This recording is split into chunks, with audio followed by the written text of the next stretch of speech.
It's the Eagle Community Television Forum with your host, Gary Shorman. Hello, I'm Mike Kerner in for Gary Shorman this week on the Forum, and our guest this week is Noalee McDonald-Augustine, and she's with ARC, I hope I get this right, and Special Olympics. I know a lot of people see you around with Special Olympics every year, helping out. How long have you done that? 26 years. Wow, that's a long time. Yes. It's a really long time. Well, we're going to talk about Special Olympics probably in the second half of the show, but I want to talk to you a little bit about, because I know you're on the board of directors for Special Olympics and also for ARC, but I wanted to talk to you a little bit about your other job and your full-time job, the one that kind of makes ends meet around the house, but Smoky Hill Education Service Center. It covers a large territory, something like 25 counties. What exactly is that? Yeah, so we're an educational service center providing services to school districts across the state. We have around 65-ish, 60-member school districts that belong to the organization, but that doesn't mean that we can't serve other school districts beyond that. So if they need help with in-services, they need help with their E-rate funding, a crisis, any of those kind of things, and we'll go in, we'll help them out, give them the services they need to help navigate what's happening in the education world now. Which is kind of tough right now. Yeah. Well, what level do you deal with? Do you deal with the instructors? Do you deal with the students? And what type of students if you do deal with students? Sure. I actually get to see everybody within the school district. I'm a little different than some of my other colleagues.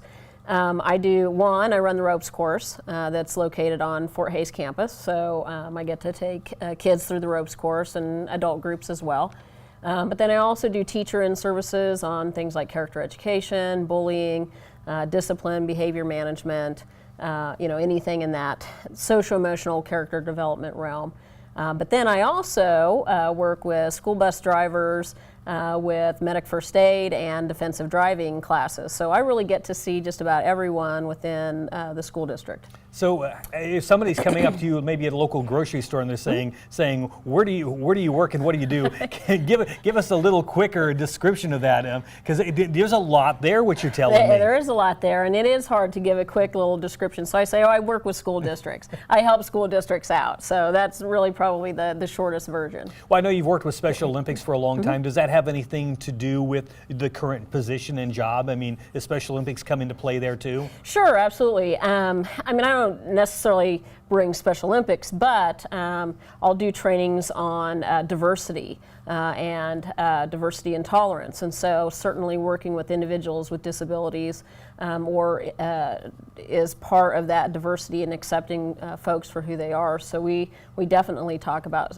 students with special needs. How do you work with individuals that are students that have behavior disorders, and especially with discipline? So absolutely all of that comes into play. Are there certain things, certain topics that come up at certain times of the year that are a little bit hotter topics than others? Sometimes the news can also, and the media can maybe change the route down which road we're going. Sure, absolutely. In fact, the state legislature just this summer passed a law that now school districts have to have 1 hour of suicide training. And partly that came from just an increase in students committing suicide, especially at the middle school level. So now we have school districts across the state needing an hour of suicide training, which is also one of those things that I do. You will certainly see, or even if a school crisis takes place, a student gets killed in a car accident or something along those lines, then we might have districts that call us up and say, we probably need to refresh our crisis plan. We haven't done that in a while. So your schedule can change on a dime. Sure, absolutely. You bet. Schools can call and say, hey, we need you today. Yeah, some crisis may happen or something like that. How do you get involved in it? How did you ever get involved in something like this, or did it just kind of evolve into this position? Because I'm thinking it would take a lot of training, because there's so many little entities that you're working with and doing. I would think that there'd be a lot of different training. Yeah, I'm starting, I think, my 18th year at the service center. It's been a while. And really, I started just running the ropes course, and so that was my full-time job, and that was my goal. It was a grant funded, and which I love and I still love. But really, when I was out there, I was teaching a lot of character ed, talking a lot about bullying, doing a lot of things in terms of behavior management. So it just kind of, these other areas grew from that, and education's always changing, so you grow and get trained as you go along. And are there certain times where you go, you know, I've got to teach this, but I'm going to have to get a little bit more training before I get that scheduled? Sure, absolutely. Lots of reading, lots of webinars, lots of going and getting training from others, you bet. Now, you say you do this for 25 counties. There's way more than 25 counties in the state of Kansas. So what I'm assuming here is that there's other people like you in the state that are doing this. So Sure. do you have a chance to get together with these other people Sure. and share these ideas and share training? Yeah, absolutely. There's other service centers around the state. I think there's, 9 now, somewhere around in there. And so, yeah, I have colleagues across the state in various service centers. And in fact, there's a core group that served on the Social Emotional Character Development Standards Committee, and that we see from time to time and still continue to work together. So, yeah. That's very good. And so this is a job that sounds like you're a perfect fit for. I love it, so you bet. That's good. Well, what we want to do is, the second part of the show, I want to talk to you a little bit about something that's near and dear to your heart, something you've done for a long time, and that's Special Olympics. And I know coming up here in a few months, we'll have the Special Olympics basketball and cheerleading camp that's right. here in The big Hayes. tournament, yeah. So we'll talk about that in the second half of the show. Okay. Again, this is a forum, and it's brought to you by Hayes Med. I'm Mike Kerner in this week for Gary Shorman. Hayes Med is your first and best choice for healthcare. They're the only facility providing tertiary level services in this region. With more than 70 physicians and 26 specialties ranging from heart, orthopedic, spine care, cancer, obstetrics and gynecology, wound care, rehabilitation and surgery, including the Da Vinci robotic surgery, Hayes Med is your comprehensive health provider for people throughout Western Kansas. Hayes Med, helping people be healthy. The most exciting yards in football. It's NFL Red Zone from NFL Network. Get every touchdown from every game, every Sunday afternoon. And football doesn't stop on NFL Network. It goes all week. We're covering it like crazy. Get NFL Red Zone from NFL Network today. Add NFL Red Zone so you can watch all the game-defining yards in football. Call us at 877-61-EAGLE today. Welcome back to the show. I'm Mike Kerner, in for Gary Shorman this week on the forum, brought to you by Hayes Med. By the way, if you've got any guest ideas or suggestions for a future show, Gary would love to hear from you. It's gary.shorman@eaglecom.net. Well, our guest today is Noalee McDonald-Augustine, and I say you're with ARC, but you're also with Special Olympics, and we want to talk about Special Olympics here in the second half of the show. Big basketball camp, the big tournament comes up March 16th through 18th, I believe, Yep, Gross 16th, Memorial 17th, Coliseum. 18th. And that's always a fun event, and there are so many kids that get involved in that, and there's always a big need for coaches and people to volunteer out there. And remember in those early years how it's changed so much, and how it's I guess has more volunteers now. Yeah. And they always could use more, but the people getting involved it's tremendous. Absolutely. You know, over 1,000 athletes from across the state, and we have volunteers from throughout the community, and not just throughout the Hayes community, but we get volunteers from like Natoma brings their high school students down and they volunteer, and I believe there's a couple of other high schools nearby that bring students in to volunteer. So it's regional, definitely. What's some of the stuff that you see that happens there at the basketball tournament? I mean, one of the things that I see every time is a lot of smiles and a lot of laughter and a lot of people having fun. Yes. And I'm talking about the participants, because it seems like it's a joyous event for them, and they look forward to it because they see friends that they met at previous conferences. Oh, absolutely. They'll find friends that from other teams that they've known for, I don't know, 10, 15 years.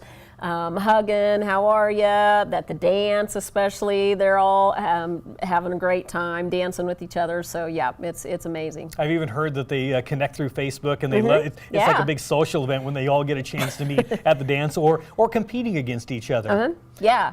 Now, how many teams, do you know how many teams participate? Because it probably varies year to year depending on how many show up.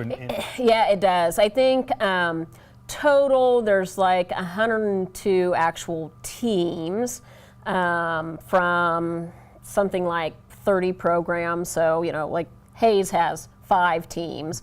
So one, program, but 5 teams, but it's something around like 100 different teams. And I know in the past they've had some trouble with getting hotels and stuff, but that's kind of getting resolved as we kind of move along here a little bit. I think so, yes. But a great place to host, and I sure hope that we're able to keep that. And again, if people want to volunteer this year, how would you suggest they go about volunteering if they want to be part of it this year? Sure, if they're looking to volunteer, one, they can call the local ARC, and we can help connect them up. Or they can just call Special Olympics Kansas and whatever their 800 number is, and I can't tell you off the top of my head. They can Google it. But just call directly to the 800 number, and they can connect them up. Now, when you see some of these kids at these Special Olympic basketball and cheerleading camps, how many years are they able to participate? Is there certain age groups that they go through? Do you know that? Sure. So you have to be 8 to start. So 8, that's, okay. Yeah, there is a minimum age, but no maximum age. So you can continue participating until you just choose not to.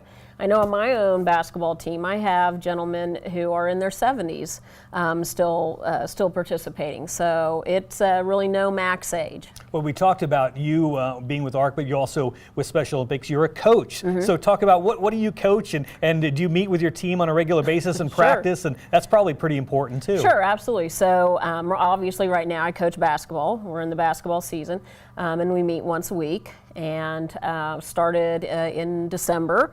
And so we'll practice up until the tournament in March, and they're all excited and ready to go. And like I said, we have 5 teams, so I'm not the only coach. We've got several other coaches within our organization. Do you do some scrimmaging against each other just to kind of get prepared for it? Sure, you bet. Yeah, we have 4 teams that practice at the same time, and then also Hayes High has a team, which is part of our organization. So our 4 teams will scrimmage each other based upon skill level, and they certainly love doing that. Well, we talk about it being basketball, and we also talk about it being cheerleading. Give us a little insight on the cheerleading side of it. I know you're involved more in the basketball, but being around it so long, you might know. Yeah, so cheerleading also practices once a week, and they have a competition just the same as the basketball stars do. Their competition is on Thursday. And so they, come up with their cheers, and they get to perform 2 cheers. And there's a different level. There's one where you can do a stunt and one where you don't.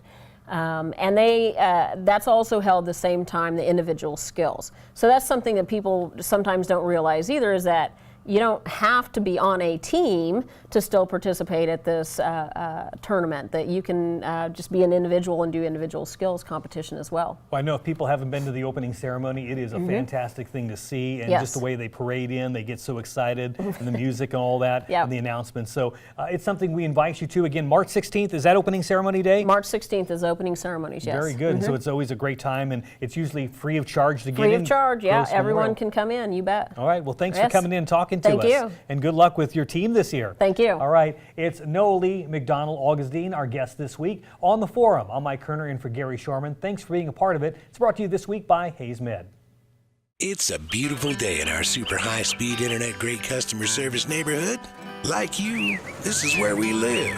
In fact, our company is employee-owned, so it's our goal to improve the quality of life for everyone in our community by delivering faster, more reliable internet, clearer, more feature-laden phone service, quality TV channels, all with the level of customer service you'd expect from people who are your neighbors. Eagle Communications. Our community connected.